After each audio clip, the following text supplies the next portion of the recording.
The slap cracked through the courtroom like a gunshot. For a split second, even the cameras froze, catching the wild, reckless fury in the teenager's eyes as her hand hung in the air, trembling with adrenaline. Her father staggered back, stunned, one palm pressed to his cheek. Judge Judy rose from her seat, slow and dangerous, the kind of silence that means the storm is already here. And 10 seconds later, the girl was on the floor, sobbing. What happened in between? The sound hits first, a sharp, explosive crack that ricochets off the courtroom walls, then the silence, heavy, stunned, electric. For a heartbeat, nobody moves, not the bailiff, not the gallery, not even Judge Judy, whose eyes narrow with a coldness that could freeze a wildfire. The camera follows the path of the girl's hand, still suspended midair, fingers slightly curled. Trembling with leftover fury, Brielle Hartman, 16, expensively dressed, utterly unbothered, stares at her father as if he had struck her. Mark Hartman's hand drifts to the rising red print on his cheek, disbelief painted across his features. He isn't angry. He isn't even shocked. He looks tired. Tired in the way only a single parent who's run out of answers can be. A murmur rolls through the crowd, a ripple of gasps and whispered judgments. Judge Judy raises one hand, not slamming her gavel, not barking a word, just one commanding gesture, crisp as a blade. "Everyone stays still," she says, her voice low, deadly calm. The murmurs die instantly. The camera lowers to Brielle's shoes, tapping at the floor, restless, defiant. She flips her hair back, eyes darting toward the exit as though considering walking out. The entitlement radiates off her like heat from asphalt. Her chin lifts, already preparing a defense no one asked for. Mark tries to speak, but his voice trembles. "Judge, I'm sorry." Judy cuts him off with the slightest tilt of her head. "I didn't ask you a question, sir." Her tone isn't loud. It doesn't need to be. The authority in it settles over the room like storm clouds. She turns her gaze on Brielle. The girl straightens, defensive. "He deserved it," she mutters, just loud enough for the microphones to catch. The air shifts. Judy steps closer, the overhead lights catching the silver in her hair like steel. "You just assaulted your father in front of me, in a courtroom, on camera, and that's your explanation?" Brielle shrugs. A tiny smirk twitches at the corner of her mouth, more performance than confidence. "If he didn't want to get hit, maybe he shouldn't have taken my stuff." Mark looks down, shame filling the lines of his face. The bailiff shifts, ready to intervene if needed. The audience leans forward, sensing something volatile beginning to unravel. Judy takes one measured breath, eyes locked on the teenager. Then she speaks slowly, each word landing like a stone in still water. "Look at your father?" The room freezes around the command. Brielle doesn't move. Her jaw tightens. She stares straight ahead as if the floor is suddenly the most interesting thing in the world. Judy's voice sharpens, quiet but razor-edged. "I said, look at him." Brielle's fists clench, her shoulders tense and still. She refuses. The silence grows heavier, charged, dangerous. Judge Judy leans forward, eyes narrowing to slits. "Interesting," she says.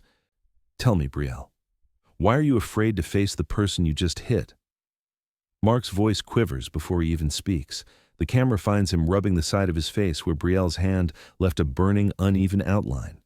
And when he finally lifts his eyes, they're not angry, they're hollow. The echo of Judge Judy's last question still hangs in the air. Brielle sits stiffly, arms crossed so tightly it looks like she's holding herself together. She refuses to look at her father, her gaze locked on a scuff mark on the floor, as if it might offer an escape route. Judy shifts her attention. "Mr. Hartman," she says, "start talking." Mark swallows hard. His Adam's apple jumps like it's trying to escape. "Your Honor," he says, I don't even know where to begin anymore." His voice cracks on the last word. A faint stir ripples through the gallery. The camera pulls in close, tight shot on Mark's eyes, bloodshot from sleepless nights. His fingers twist the brim of a worn baseball cap he brought in, a nervous habit revealing more than any testimony could. "She hasn't spoken to me respectfully in months," he continues. "I get screamed at for waking her up for school, for asking where she's going, for setting rules. She curses at me, slams doors, throws things." He pauses. "And lately, it's gotten worse." Brielle scoffs, loud enough to cut through his words. "Oh, please," she snaps. "He's exaggerating. I'm not some crazy person." Judy's head swivels toward her, one eyebrow arching like a guillotine being raised. "Did I ask for your commentary?" Brielle's mouth snaps shut, temporarily. Mark lets out a shaky exhale. "I'm trying, Judge. I really am. It's just me. Her mother left years ago. I don't have help. And everything I do is wrong." His voice breaks again, this time sharper. "I take her phone away when she bullies kids online. She calls me a dictator. I ask her to put down a screen and talk to me. She tells me I'm pathetic. I try grounding her. She walks out. The words spill out like he's been holding them behind a dam that finally cracked. The camera cuts to Brielle. She's not softened. She's irritated, rolling her eyes so hard it's a full-body performance. "Can we not be dramatic?" she mutters, arms folding tighter. "Everyone argues. He just can't handle me having opinions." Mark turns toward her slowly, hurt flickering across his face. "Brielle, an opinion is one thing, but what you said to me last week—" "Don't," Brielle snaps, suddenly panicked. "Don't bring that up." Judy leans forward. "Now I'm interested." Mark hesitates, eyes dropping. "She told me," he says quietly, "that I was nothing without her mother, that even she left because I'm weak." A gasp ripples across the room. The camera catches Brielle's face, momentary shock, then instant scorn. "Whatever," she mutters. "He took my phone. He deserves it." Judy's expression cools several degrees. "Oh, we're going to talk about that phone in a moment." She steps closer, voice sharpening. "But first, Brielle, answer me this." The judge gestures toward Mark. "Why is it so hard for you to look at a man who has only ever tried to raise you?" Brielle's jaw locks, her eyes flicker, but she still looks away. A tremor of something, fear, shame, ripples across her face. Judy notices, and her voice drops to a dangerous calm. "What?" she asks. "Are you hiding?" Brielle's breathing quickens, just slightly, but enough for the camera to catch the rise in her shoulders. For the first time, her confidence wavers, and Judge Judy sees it immediately. The courtroom feels colder now, the overhead lights sharpening every expression, every twitch of discomfort. Brielle keeps her eyes locked on a single point on the desk, refusing to meet anyone's gaze. Her fingers tap, fast, jittery, betraying nerves she's trying desperately to conceal. Judy folds her hands on the bench. "Let's return to that phone," she says evenly. Brielle stiffens. Mark's eyes drop again, guilt and dread mixing like bruised colors across his expression. "I took it away," Mark explains, "because of the messages." His voice lowers. "The ones she sent to her classmates." A pulse of tension moves through the gallery. Brielle's face flushes red, anger rising like heat under her skin. "They were jokes," she snaps. "Everyone sends stuff like that. Kids these days aren't fragile."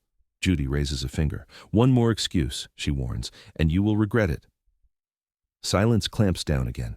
The camera pans to Brielle. Her jaw flexes, throat bobbing with swallowed words.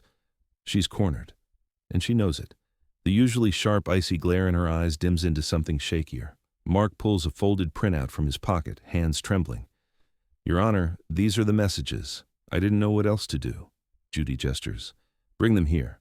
The bailiff retrieves the papers and sets them on Judy's bench. The judge reads the first line, and her eyebrows arch so sharply the entire room reacts. "Your face looks like it melted in the sun." Another line. "No wonder your parents fight. You're probably the reason they hate each other." And the final one. "If you tell anyone what I said, I'll make sure the whole school sees what you did." Judy sets the papers down with surgical precision. Brielle swallows. Her defiance flickers. "These aren't jokes," Judy says. "These are attacks." Her eyes slice through Brielle's fragile arrogance. "And that last one, that wasn't an insult. That was a threat." Brielle's lips part, just a fraction. Her voice drops to a whispery mutter. "She started it." "Ah," Judy says. "There it is." The judge rises slightly from her seat, hands gripping the bench. "Do you think I can't see through you? You're not cruel because you're strong. You're cruel because you're terrified. Something is eating at you, and instead of facing it, you lash out at anyone within reach." Brielle's head jerks up. For a split second, her eyes shine with the faintest glimmer of guilt. Or pain. Mark watches her, heartbroken. Honey, this isn't you. But Brielle shakes her head quickly, anger returning as a shield. You don't know anything. None of you do. Judy doesn't flinch. Enough. Show me the messages from your phone. The room goes still. Brielle freezes, her breath catches, her face drains of color. Hands trembling, she grips the phone in her pocket, but doesn't move to hand it over. Judy notices instantly.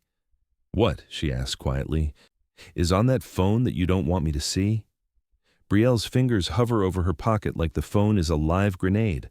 Her throat tightens, and the courtroom feels the shift, from arrogance to fear. Judge Judy doesn't raise her voice. She doesn't need to. Bring me the phone, she says softly, the kind of softness that means consequences are already inevitable. The bailiff steps forward. Brielle jerks back in her chair, eyes flashing panic. No, wait, I can just tell you what's on it.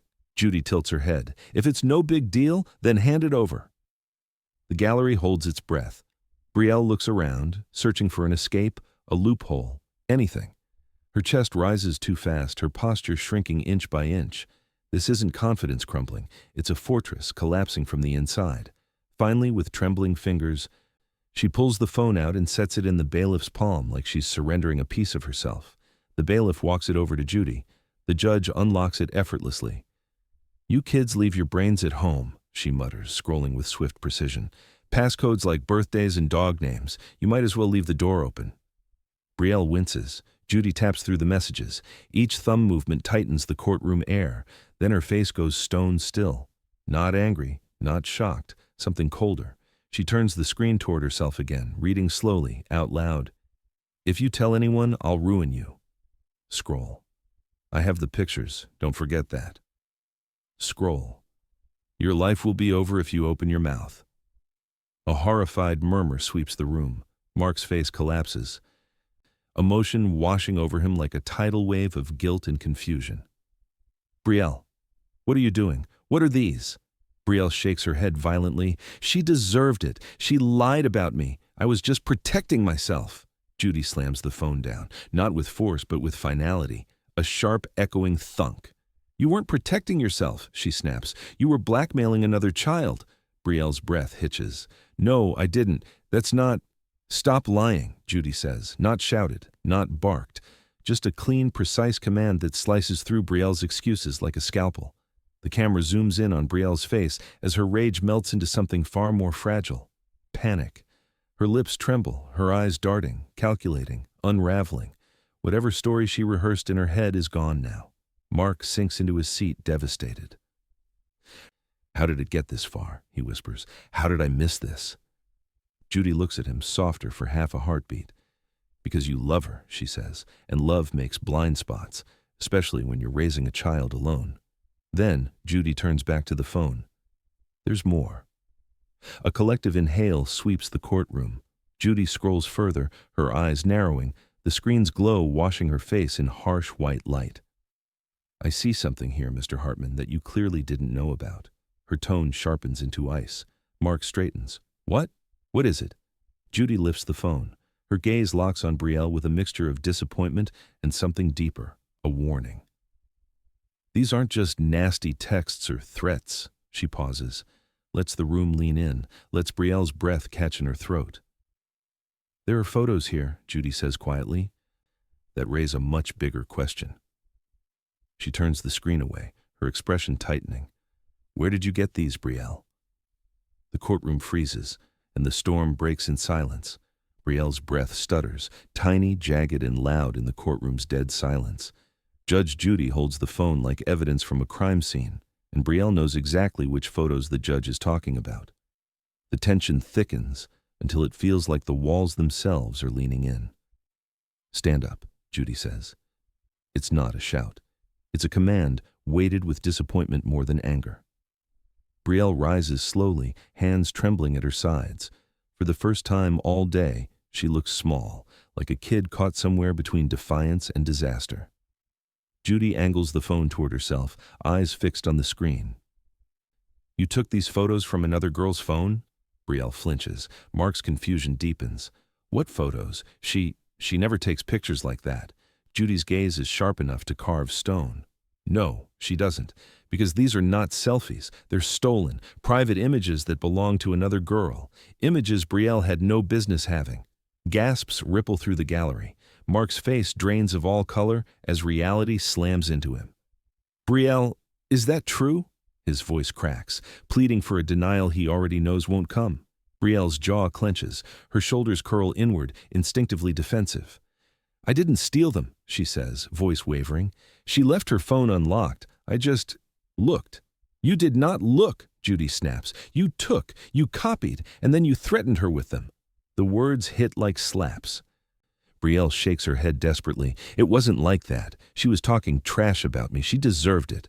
The judge leans forward. Nobody deserves blackmail. Her voice softens into something scarier than anger, truth. And you know that. Brielle's facade fractures. Her eyes dart to her father, silently begging him to intervene, to save her, to rewrite this moment into something less damning. Mark's face crumples. Honey, why would you do something like this? He sounds broken, hurt in a way even the slap didn't cause. Brielle swallows, shoulders shaking. She made me look stupid in front of everyone. I had to get control back. Judy's eyes sharpen. Control? That's what this was about? Power?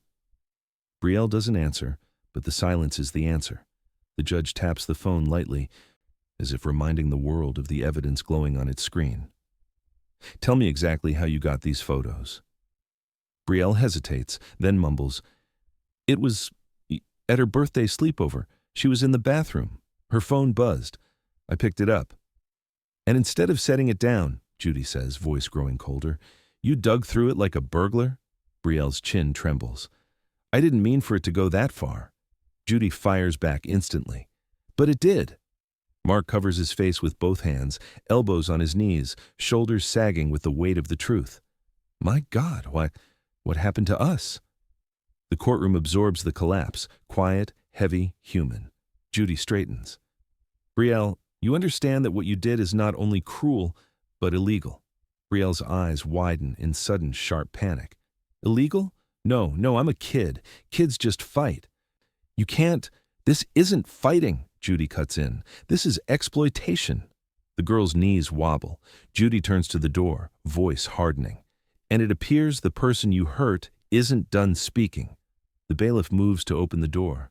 Someone is waiting behind it, someone Brielle never wanted to face. The door clicks open, and the entire courtroom shifts toward the sound, like it's a gravitational pull. The girl Brielle blackmailed stands in the doorway, small, shaking, and brave in a way Brielle suddenly is not.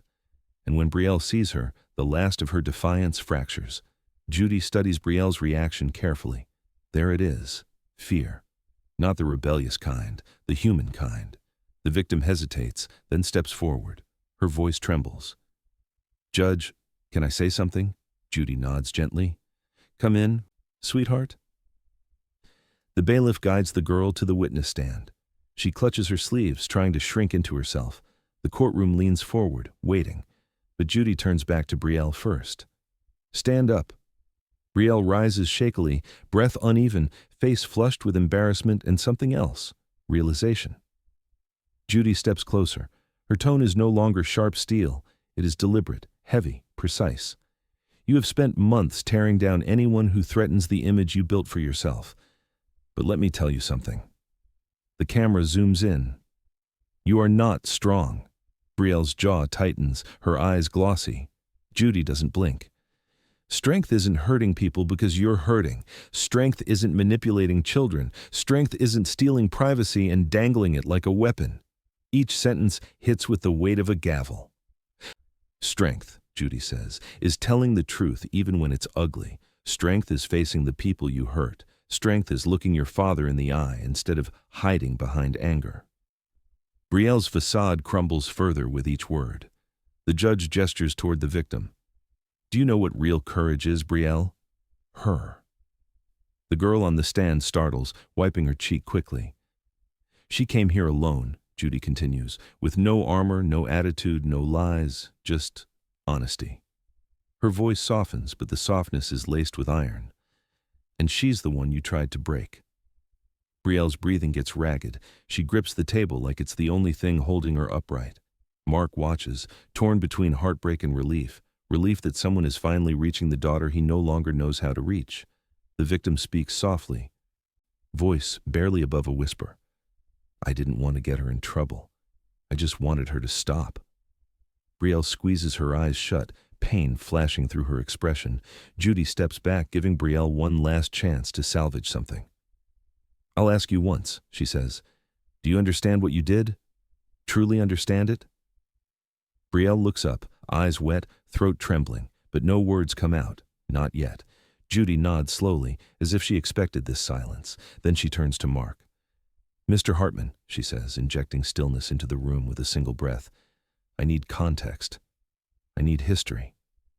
She holds his gaze. Tell me about her mother. The courtroom freezes, every eye shifting to Mark. His face tightens, grief flickering behind it, and Brielle, for the first time, looks terrified of the truth. If you were in Judge Judy's seat at this moment, what would you say to Brielle?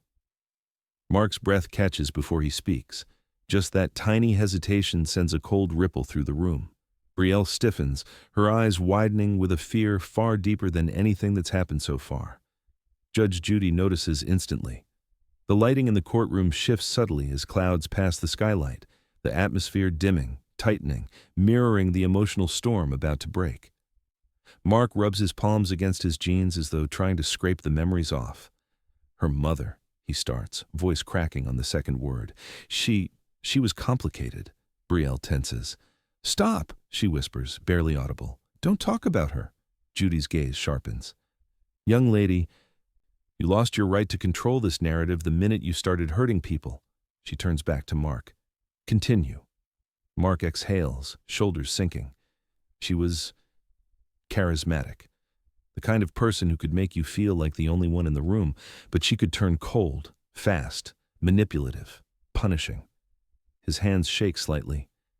Everything was a test with her. Brielle swallows hard, her face shifting from anger to pleading. Dad, please, don't. But Mark keeps going, his voice thick. She'd give Brielle the world one moment and then punish her with silence the next. She taught her that love was something you earned through obedience or performance. Judy nods slowly, a quiet understanding settling into her expression. And when did she leave? Mark closes his eyes. 2 years ago. She packed a bag while Brielle was at school and didn't say goodbye. A murmur stirs in the gallery. Brielle's eyes fill instantly, anger and grief swirling so quickly they blur. That's not true, she chokes. She left because you pushed her away. You were boring. She said you never understood her. Mark looks at her with such sadness it silences the entire room. No, sweetheart. She left because she couldn't handle the responsibility of being a mother. She left us, not just me. Brielle shakes her head violently, tears spilling. Stop lying. She loved me. She said I was her favorite person. Judy intervenes, her voice gentle but unyielding. A parent who loves you doesn't disappear without a word. The sentence lands like a heavy stone. Brielle's breathing breaks, a shaky, wounded inhale. She said I'd grow up just like her, she whispers, that I'd be strong, that I wouldn't let people walk on me like you did. Judy steps closer, eyes narrowing at the revelation. And is that why you lash out at your father? Because your mother taught you that kindness is weakness? Silence. Brielle's lips tremble. Her chin quivers. She doesn't deny it. Mark wipes his eyes, pain spilling over. I tried so hard to be different, to be steady, to give you the opposite of what she gave you. His voice cracks. I just didn't know it wasn't enough. The emotional weight is suffocating. Even the victim on the stand looks down, unable to watch the unraveling. Judy draws a slow breath. There's something she's piecing together, connecting dots between Brielle's cruelty, her desperation for control, and the ghost of the mother who shaped her. She turns to Brielle, her voice low and razor precise. I'm going to ask you a question, Judy says, and you're going to answer it honestly. Judy leans in, eyes locked on Brielle. Do you know why your mother really left? The color drains from Brielle's face. The truth is coming, and she knows it. Brielle's face goes pale, an instant, visible collapse. The courtroom holds its breath as Judge Judy's question hangs in the air like a blade suspended by a single thread. And for the first time since the slap, Brielle looks truly afraid. Judy steps closer, her voice low, measured. "I'll ask again. Do you know why your mother really left?" Brielle shakes her head in tiny, frantic motions, eyes glistening. "She left because she and Dad didn't work, because she needed space. She told me it wasn't my fault." Mark swallows hard, grief tightening his features. "Sweetheart, she told you what you needed to hear, not what was true." Brielle's eyes snap toward him. "Stop lying about her." But her voice cracks right down the middle. The lights hum softly overhead, the room dimming as shadows settle in the corners, cinematic, claustrophobic, emotional. Even the bailiff seems to soften, his stance lowering as the emotional storm builds. Mark takes a breath so deep it shakes his shoulders. "Your mother didn't leave because of me," he says gently. "She left because she couldn't handle you anymore." The room freezes. Brielle's entire body recoils as if struck. "No," she whispers. "No, Dad. Don't say that. Don't say that to me." Judy watches her closely, seeing not the bully, not the aggressor, but the wounded child underneath the armor. "Mark," Judy says softly, "start from the beginning." He nods, voice trembling. "She loved you, Brielle. She did. But she didn't know how to parent a child who pushed boundaries. She responded to defiance with more defiance. She escalated instead of guiding. And when you hit your first real rebellious streak at 12, she didn't know what to do." Brielle's eyes brim, spilling tears that fall silently down her cheeks. She doesn't wipe them away. Mark continues, voice breaking. "She told me she felt like she was raising a mirror of herself, and it scared her, because she knew how she'd turned out." Brielle chokes on a breath. "Dad, stop, please." "She thought you deserved better than what she could give," Mark whispers. "So she left. And I've been trying to hold us together ever since." The courtroom is silent. Even the gallery seems to collectively exhale in quiet sympathy. Judy leans in, voice firm but gentle. "That pain you've been carrying, the anger, the need to control everything and everyone around you." She pauses. "That didn't just appear out of nowhere, Brielle. Someone planted that seed." The teen's defenses fold completely. She presses her hands over her face, sobs breaking through in uneven waves. The victim on the stand looks away, overwhelmed by the rawness of it all. Judy lets the moment sit, lets truth do what punishment never could. Then, a knock echoes from the side door. Everyone turns. The bailiff steps toward it slowly, exchanging a look with the judge. Judy narrows her eyes. "Who's there?" The bailiff opens the door. A figure stands hesitantly at the threshold, someone who should not be here. Someone who knows more than they should. Judge Judy straightens, tension spiking. "State your name," she says. The person takes a shaky breath. "I'm the girl she blackmailed," she says, "and I wasn't the only one she targeted." The entire courtroom erupts. The second girl steps inside, shoulders hunched, eyes darting as if she expects Brielle to attack her right there. Her presence shifts the room's energy from sorrow to alarm. And Brielle's stomach drops, because she knows exactly who this is. Judge Judy's gaze lands on the newcomer with razor precision. "And you are?" The girl wets her lips, hands trembling around the straps of her backpack. "My name is Kayla Torres," she says softly. I came because I heard what was going on, and I couldn't stay quiet anymore." The victim already on the stand stiffens, recognizing her. Brielle closes her eyes as if willing herself to disappear. Kayla steps forward, voice cracking. "I know Brielle hurt her," she gestures toward the first victim, "but I'm here because she hurt me too." A ripple of gasps washes over the gallery. Judy leans back, her expression sharpening. "How did she hurt you?" Kayla squeezes her hands together, knuckles white. "She didn't use pictures with me. She used information." Brielle's head snaps up, panic flashing across her face. "Kayla, stop, you don't have to." "Yes," Kayla whispers, cutting her off. "I do." Judy raises a hand. "Young lady, you speak directly to me, not to her." Kayla nods quickly, tears pooling. "She found out something personal about me, something I told a friend. She overheard it and She held it over me for months. She said if I didn't do her homework, if I didn't lie for her, if I didn't sit with her at lunch and make her look good. Her voice breaks. She said she'd tell everyone. The room tightens around her confession. Judy turns slowly toward Brielle, whose mask of superiority has evaporated. She looks nauseous, trapped, 16, and suddenly aware that the world she built on fear is crumbling. Is this true? Judy asks. Brielle opens her mouth, but nothing comes out. Kayla continues, voice trembling harder. But it wasn't just me. Her next words freeze the air itself. She didn't come up with all this by herself. Judy's eyes narrow. Explain, Kayla swallows. There's a boy, older, from another school. He tells kids how to get power, how to control people. He found Brielle online last year and she did whatever he said. A shocked murmur rolls across the courtroom. Mark sinks back, horror washing through him. Brielle. What boy? Who is this? Brielle's breath goes shallow. She looks like she might collapse. I can't say, she whispers. Judy leans forward, voice slicing the air. You will say. If someone encouraged you to blackmail children, I need that name. Brielle's panic morphs into something raw. Fear, not of consequences, but of someone else entirely. Someone the courtroom hasn't met yet. Kayla wipes her eyes. He told her what to write, what to say, how to scare us. I saw the messages. I was there. Brielle squeezes her eyes shut, one tear rolling down her cheek.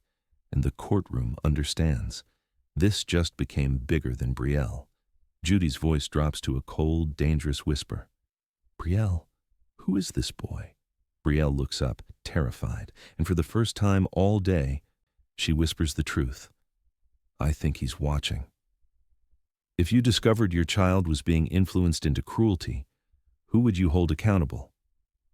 The moment Brielle whispers, I think he's watching, every atom in the courtroom seems to freeze. Mark stiffens. Judy's eyes narrow. Even the bailiff shifts subtly, instinctively positioning himself closer, and Brielle, once explosive and arrogant, now looks like prey. Judy's voice slices through the tension. Explain, now. Brielle shakes her head, fingers twisting in the hem of her shirt. He said he keeps tabs on me, on everyone he teaches. He likes to know what we're doing. The phrasing lands wrong, too rehearsed, too indoctrinated. Judy hears it. The gallery hears it. Mark hears it most of all. Teaches? Judy repeats, eyebrow rising like a blade being drawn. What exactly does this boy teach you? The teen on the stand, Kayla, answers first. How to manipulate people. Her voice trembles. How to make them afraid. How to get control. Brielle squeezes her eyes shut as if the words themselves hurt. He told me people only listen when they're scared. That if you don't lead, you'll get crushed. And you believed him? Judy asks. Brielle nods, tiny, ashamed, fragile. Mark leans forward, heartbreak spilling into his voice.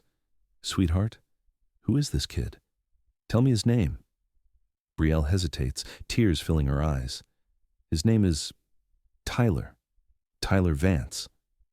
The name lands heavy. Kayla gasps softly. He's older. He's 17, maybe 18 now.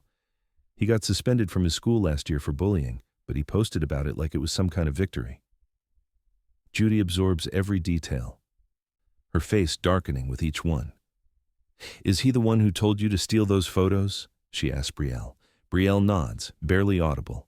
He said leverage is power. The girls trust each other too easily. He told me to collect vulnerabilities. The judge closes her eyes for one controlled breath, an attempt to hold back the fury simmering beneath her professionalism. Mark looks shattered. You were listening to him? A stranger online, instead of me.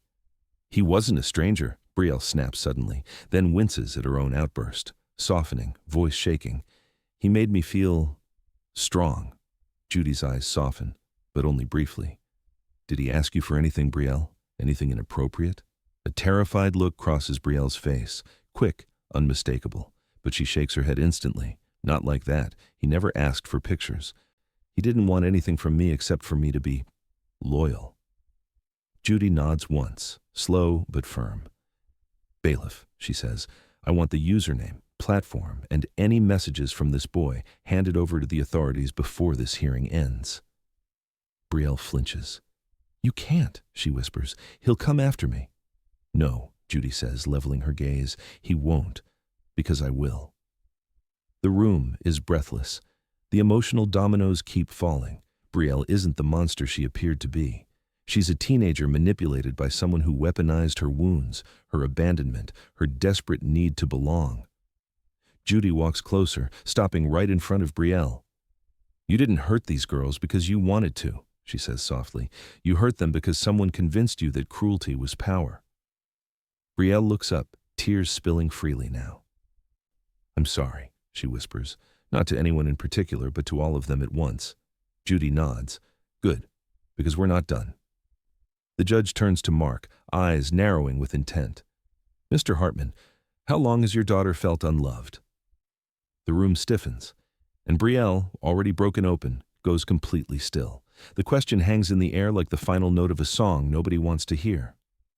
How long has your daughter felt unloved? Mark freezes. Brielle's eyes snap to him, wide, wet, terrified of the answer.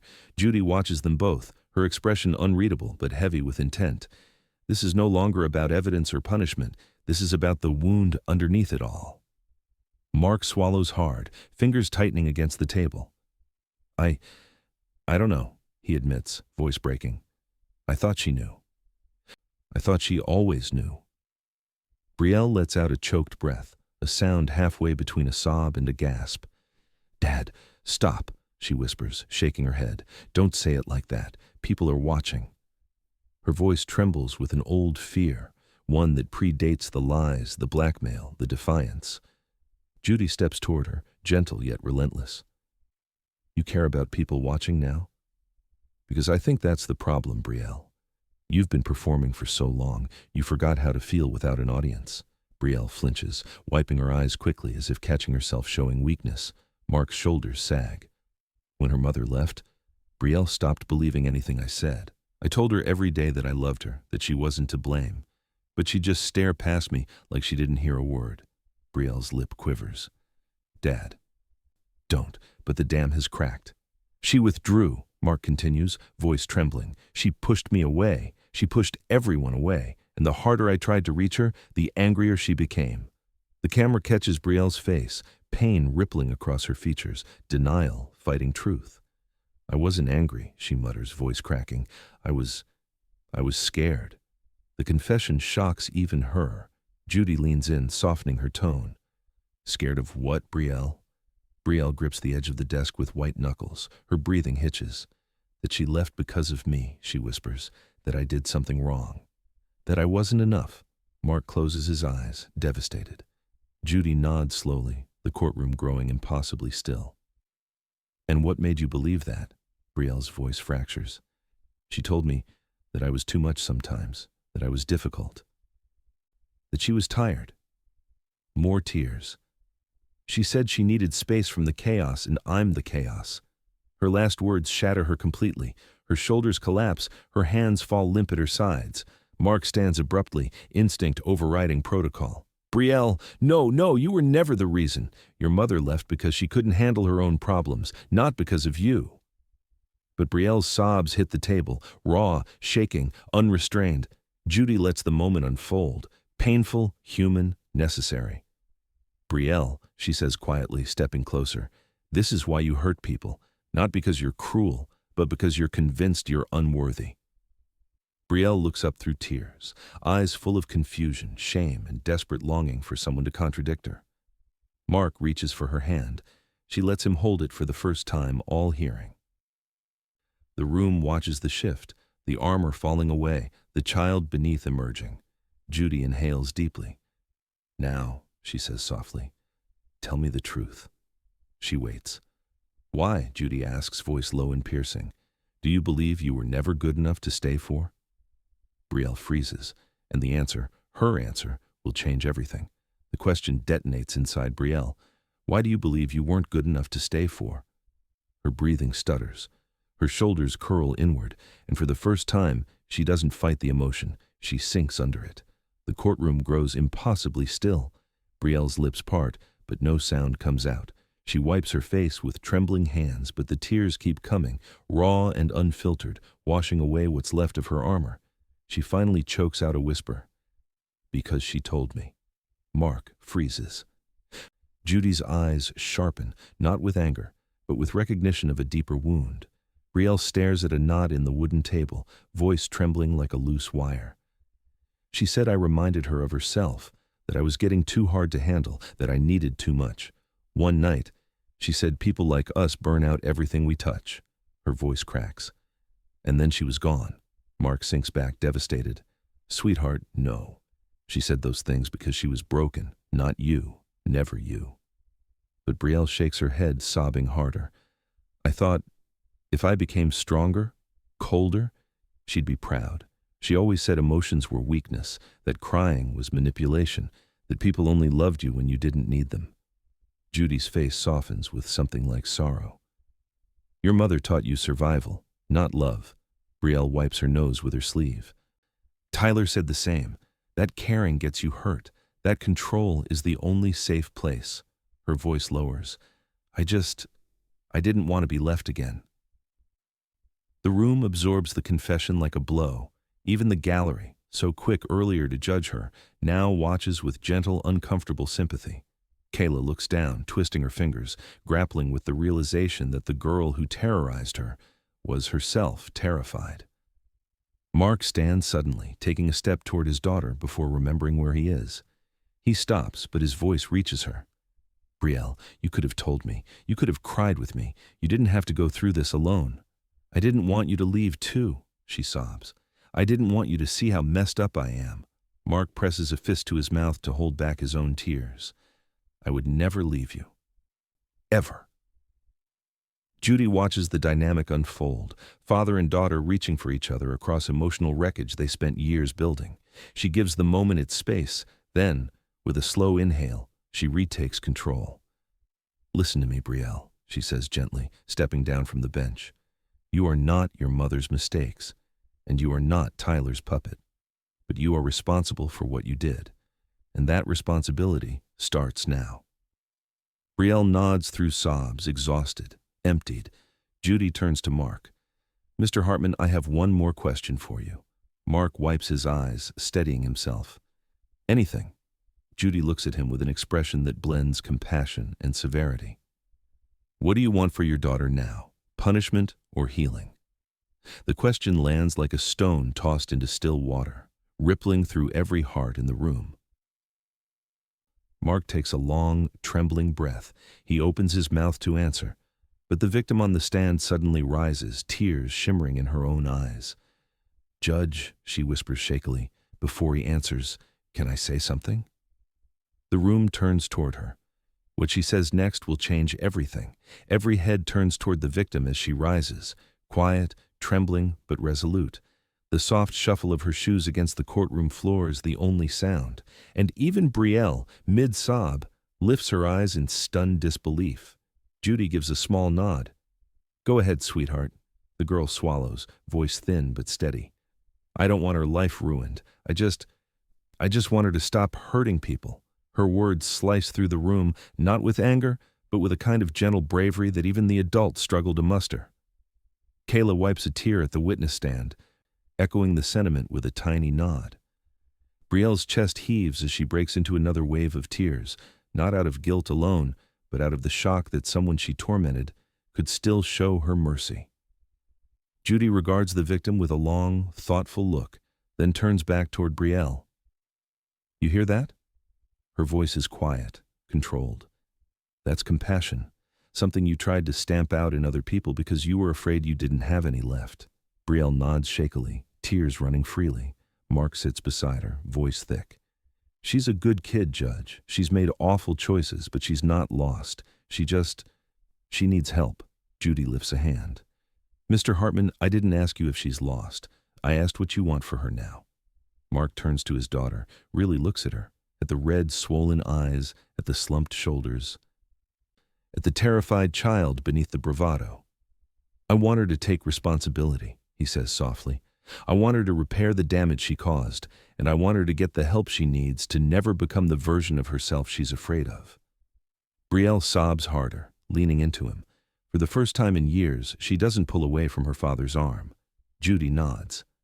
That's the correct answer. She steps forward, delivering her ruling with calm precision, each measure deliberate, structured, restorative. "Here's what's going to happen," Judy begins. "You will apologize, not the performative kind, not the 'I'm sorry you got hurt' nonsense. A real apology to each girl sitting here." Brielle nods, trembling.